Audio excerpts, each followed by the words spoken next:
జానపదం కొత్త ఆట నేర్చిందా పాపలాంటి లేత పదం పాఠశాలగా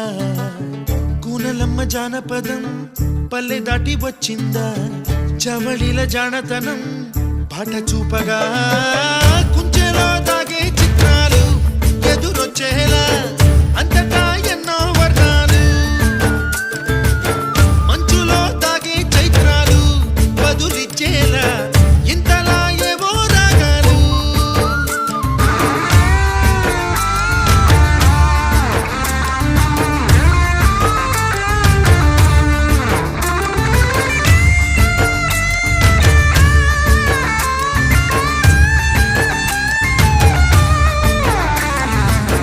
ఆకతాయి సందడిగా ఆగలేని తొందరగా సాగుతున్న ఈ పయనం ఎంతవరకో రేపు వైపు ముందడుగా లేనిపోని దుందుడుగా రేగుతున్న ఈ వేగం ఎందుకొరకో మట్టికి మబ్బుకి ఈ వేళ